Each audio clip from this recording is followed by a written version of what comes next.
You already know what you should be doing. That is the problem. You know you need to wake up earlier. You know the procrastination is costing you. You know the habits are wrong, the patterns are broken, and the version of yourself you keep promising to become is not the one making decisions today. You know all of it, and knowing has not changed one single thing. That gap, the space between what you understand and what you actually do, is not a motivation problem. It is a structural failure inside the architecture of your identity.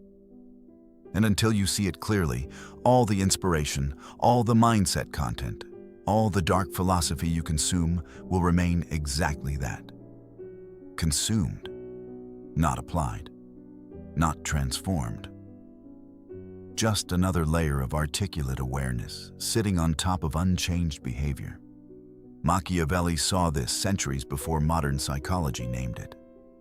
He watched brilliant men in Renaissance Florence who could describe every flaw in their political position, every vulnerability in their alliances, every mistake they were making in real time, and still make those exact mistakes.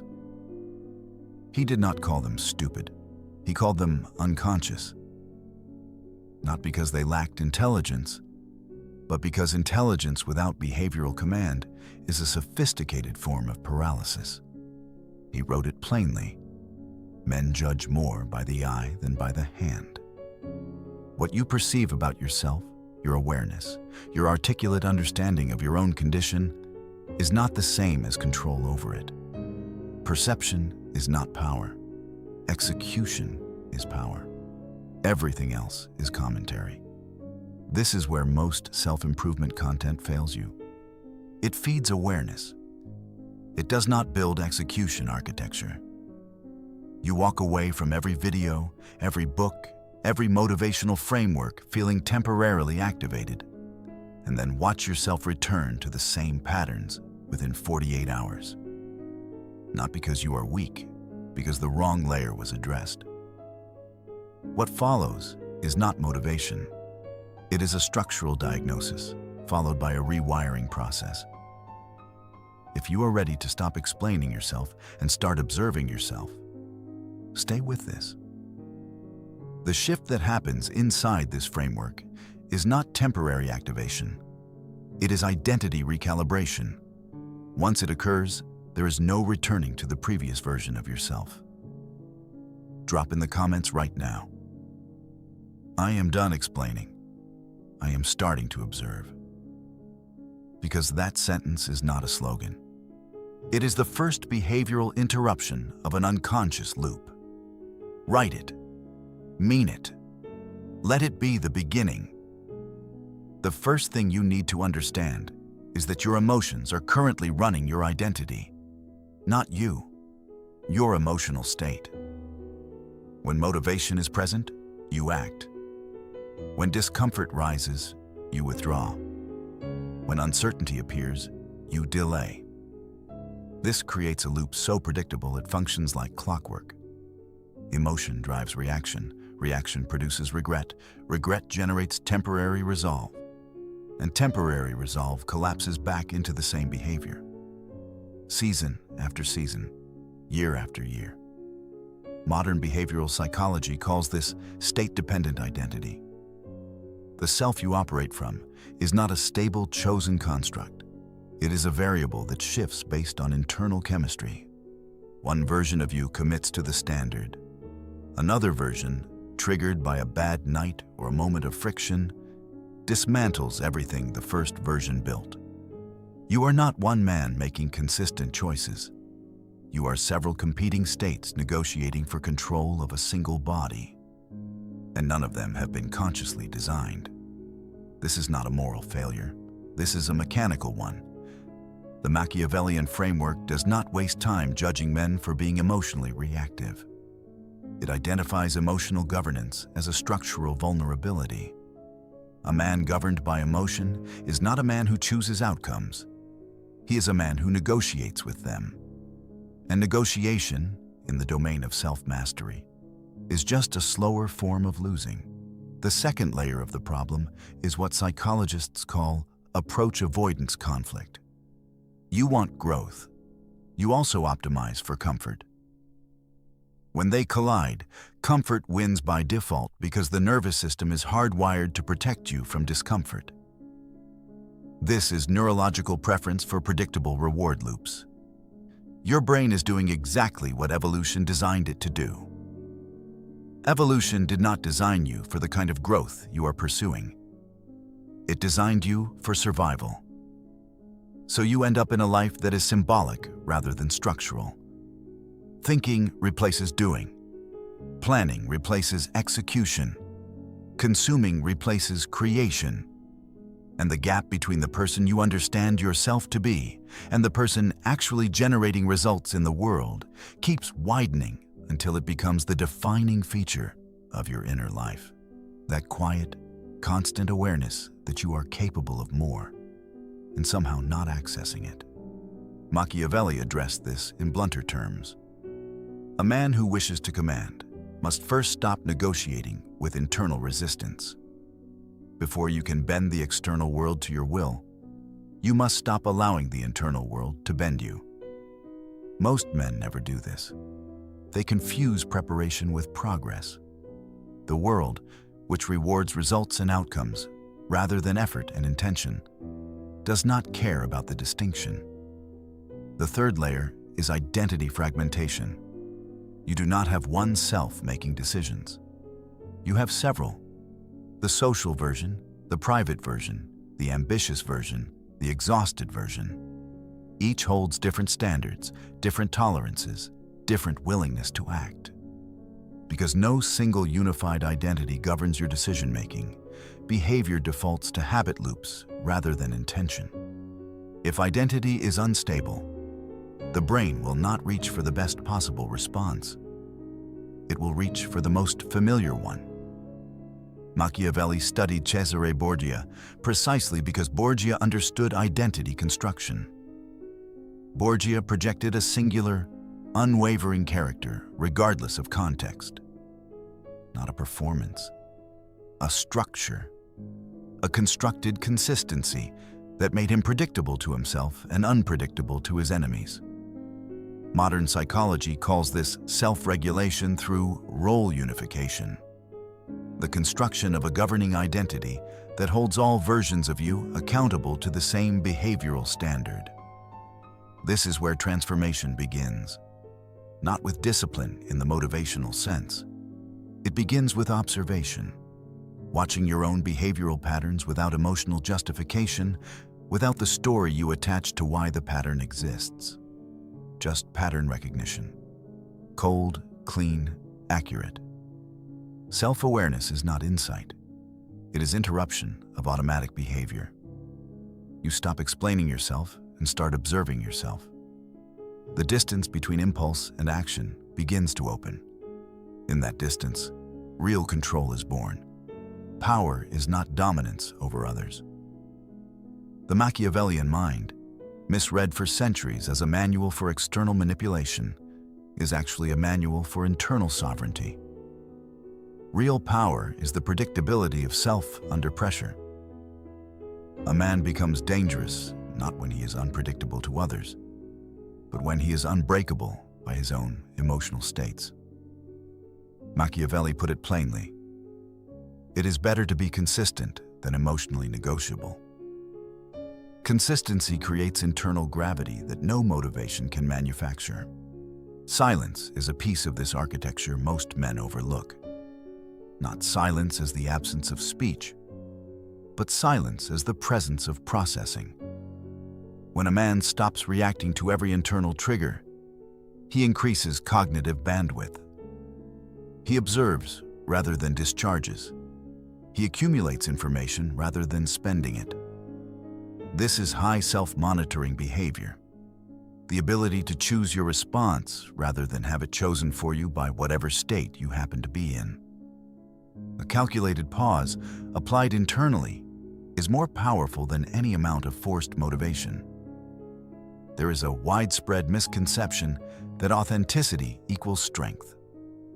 Uncontrolled authenticity is emotional leakage dressed as honesty. A structured personality is not deception. It is regulation. The mask, in the Machiavellian sense, is not a fake identity. It is controlled expression of identity depending on context, protecting decision-making from emotional contamination.